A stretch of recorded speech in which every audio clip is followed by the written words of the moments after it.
வணக்கம். நான் Nagarajan, board IAS academy director. Board IAS அகாடமியில் சப் இன்ஸ்பெக்டர் எக்ஸாமுக்கான 25 எக்ஸாமுக்கான அட்மிஷன் போயிட்டு இருக்கு நம்ம இன்ஸ்டியூட்ல. ஆல்ரெடி ஒரு பேட்ச் வந்து ரன் ஆகிட்டு இருக்கு. இந்த எக்ஸாம் பார்த்தீங்கன்னா 2024 வந்து கால் ஃபார் பண்ணல. அதையெல்லாம் சேர்த்து இப்போ 2025 வந்து கால் ஃபார் பண்ணியிருக்காங்க. நம்ம இன்ஸ்டியூட்டை பொறுத்த வரைக்கும் டிபார்ட்மெண்ட் கேண்டிடேட்ஸ்க்கும் வீக்கெண்ட் பேட்சஸ் அரேஞ்ச் பண்ணியிருக்கோம். ஓப்பன் கேண்டிடேட்ஸ் ப்ளஸ் வந்து இப்போ வந்து செகண்ட் பேட்ச் வந்து நம்ம ரன் பண்ணுறோம். ஆன்லைன்லேயும் இந்த கோர்ஸ் வந்து அவைலபிளாக இருக்கு. இப்போ இந்த கோர்ஸோட ஓவர்வியூ என்ன, அதாவது நம்ம என்ன செய்யறோம், நம்ம இன்ஸ்டியூட்ல நீங்க வந்து ஏன் ஜாயின் பண்ணும் அப்படின்னு ஒரு காரணம் இருக்கு. அந்த காரணம் எதுக்கு அப்படின்னு பாத்தீங்கன்னா, நம்ம ஒரு வெல் எஜுகேட்டட் ஃபேக்கல்டி இருக்காங்க, ஹைலி ரெக்கமெண்டட் சிலபஸ் இருக்கு நம்ம கையில, பிளஸ் மெட்டீரியலையும் நம்ம ஃபாலோ பண்றோம். இப்போ இந்த சிலபஸ் வந்து ஓவர்வியூ பாக்குறோம் அப்படின்னா 2 வகையான சிலபஸ் இருக்கு. ஃபர்ஸ்ட் வந்து ஓப்பன் கேண்டிடேட் சிலபஸ் நம்ம பார்க்கலாம். அதை பொறுத்த வரைக்கும் என்ன பாத்தீங்க அப்படின்னா, ஓப்பன் கேண்டிடேட்ஸ் அப்படிங்கிறவங்களுக்கு 3 வகையான டெஸ்ட் இருக்கு. ஃபர்ஸ்ட் வந்து தமிழ் எலிஜிபிலிட்டி டெஸ்ட். அது வந்துட்டு நம்ம ஸ்கூல் புக்ல இருந்து படிக்கணும் அப்படிம்பாங்க. அதுக்கும் நம்ம தனியா ஒரு படிக்கணும் அப்படின்னு சொல்லுவாங்க.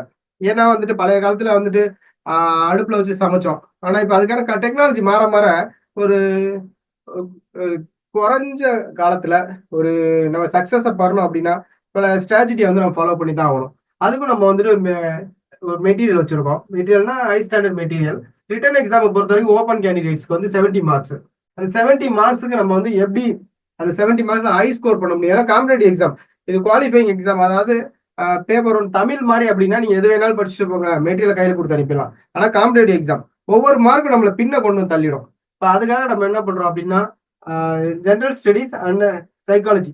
ஜென்ரல் ஸ்டடீஸ் பார்த்தீங்கன்னா நோட்டிஃபிகேஷனே கொடுத்துருப்பாங்க, well educated person without any specialised study. அதாவது நீங்க வந்துட்டு இந்த ஃபர்ஸ்ட் 40 மார்க்குக்கு நீங்க வந்து எதுவும் ஸ்பெஷலைஸ்டா படிக்க வேண்டாம். நாங்களும் அதே தான் சொல்றோம். நீங்க எதுவும் ஸ்பெஷலைஸ்டா படிக்க போறது இல்லை, ஏற்கனவே படிச்சதை உங்களுக்கு ரெஃப்ரெஷ்மெண்ட் தான் பண்ணி கொடுக்க போறோம். திரும்ப ஞாபகப்படுத்துற போல கிளாஸஸ்ல வந்துட்டு அந்த சப்ஜெக்டை வந்துட்டு ஃபுல்லா வந்துட்டு சிலபஸை கவர் பண்ணி கொடுப்போம். பிளஸ் வேரியஸ் டெஸ்ட், அதாவது weekly test, class test, subject வைஸா உங்களுக்கு டெஸ்ட் வச்சு நீங்க படிச்சது ஏற்கனவே படிச்சதை ஞாபகப்படுத்த கொண்டு வரப்போறோமே தவிர வேற எதுவுமே கிடையாது. செகண்ட் பார்ட் பாத்தீங்கன்னா சைக்காலஜி. நல்ல வேலை இது சைக்காலஜின்னு கிளியரா கொடுத்துட்டாங்க. இல்லைன்னா மேக்ஸ்ன்னு சொல்லி மேக்ஸ் நடத்திட்டு இருக்க மாதிரி நடத்திட்டு இருப்பாங்க சில பேர். ஆனா அது அப்படி கிடையாது. சைக்காலஜி, அதாவது ஆப்டிடியூட். ஈவன் குரூப் 4லயுமே வந்துட்டு ஆப்டிடியூட் அப்படின்னா நம்மளை புரிஞ்சுக்கிற தன்மை, எப்படி நம்ம ஒரு விஷயத்த புரிஞ்சுக்கிறோம், அதுல இருந்து எப்படி முடிவு எடுக்கிறோம், அது போன்ற விஷயங்களை வந்து நம்மகிட்ட வந்து டெஸ்ட் பண்றதா இந்த பார்ட் ஆப்டிடியூடுங்கிறது. அது மேக்ஸ், பியூர் மேக்ஸ் அதெல்லாம் ஒண்ணுமே கிடையாது.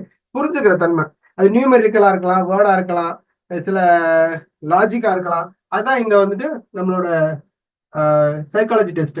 அதுக்கு வந்துட்டு 5 டாபிக் தான் இருக்கு. அது ரொம்ப பெரிய டாபிக் கிடையாது. Logical analyse, numerical analyse, communication skill, information handling, mental ability. இது எல்லாமே வந்துட்டு சைக்காலஜிக் பேஸ். நம்மளோட அண்டர்ஸ்டாண்ட் பண்ற திறமையை சோதிக்கிறதா இதை தவிர வேற எதுவுமே கிடையாது. இப்ப மொத்த மார்க் வந்துட்டு இந்த ஓப்பன் கேண்டிடேட்ஸ் எவ்வளவு பாத்தீங்கன்னு வச்சுக்கோங்க, 70 மார்க்ஸ். இந்த 70 மார்க்ஸ்ல உங்களுக்கு எப்படி வந்துட்டு ஹை ஸ்கோர் பண்ணணும் அப்படிங்கிற ஒரு ஸ்ட்ராட்டஜி வச்சு அதுக்காக வந்து ஹை ஸ்கோர் பண்ற அளவுக்கு நம்ம ஒரு இன்ஹவுஸ் கிளாஸஸ், அதாவது routine classes, test plus books, பல்வேறு ஸ்ட்ராட்டஜி வச்சிருக்கோம். அதை ஃபாலோ பண்ணி ஓப்பன் கேண்டிடேட்ஸ் கொடுத்துருக்கோம். பிளஸ் நம்ம வந்து டிபார்ட்மெண்ட் கேண்டிடேட் ஸ்பெஷல் அரேஞ்ச்மெண்ட் பண்ணியிருக்கோம். சில பேர் வந்து டிபார்ட்மெண்ட்ல சேர்ந்திருப்பாங்க, கான்ஸ்டபிளா சேர்ந்திருப்பாங்க. சில பேர் வந்துட்டு கடைசி வரைக்கும் ஒரு 10 வருஷம் கான்ஸ்டபிளாவா இருப்பாங்க, ப்ரொமோஷன் அந்த மாதிரி ஒரு எதிர்பார்ப்போட இருக்கவங்களுக்காக இந்த டிபார்ட்மெண்ட் கோட்டாவும் கொடுக்குறாங்க. டிபார்ட்மெண்ட் கோட்டாவை பொறுத்தவரைக்கும் பார்த்தீங்கன்னா நம்ம வீக்கெண்ட் பேட்சஸ் தான் கொடுக்குறோம். ஏன்னா அது வந்து என்டையர்லி டிஃப்ரெண்ட். ஏன்னா வேலைக்கு போயிட்டு வருவாங்க, சில வந்து விமன் பிசிலாம் இருப்பாங்க, அவங்கெல்லாம் வந்துட்டு வீக்கெண்ட் தான் வர முடியும். இதுல பாத்தீங்கன்னு வச்சுக்கோங்க, general studies, psychological test, open. டிபார்ட்மெண்ட்ல பாத்தீங்கன்னா ஃபர்ஸ்ட் 15 மார்க்ஸ் தான் நமக்கு ஜெனரல் ஸ்டடீஸ். ஜிகேங்கிறது 15 மார்க்ஸ் அவங்களுக்கு தேவையில்லை அப்படின்னு. ஆனா சிலபஸ் பாத்தீங்கன்னா எல்லாருக்கும் ஒரே மாதிரி தான் இருக்கும். அது மாதிரி தமிழ் எல்லாரும் காமன் சிலபஸ்.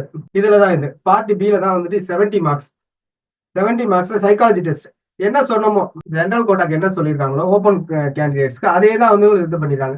சப்ஜெக்ட் வந்துட்டு பார்ட் பி, அதாவது சைக்காலஜில பார்ட் பி வந்துட்டு சிஆர்பிசி, கிரிமினல் மேஜர் ஆக்ட். அது வந்துட்டு அவங்க ரொட்டீனா இது பண்ணியிருப்பாங்க.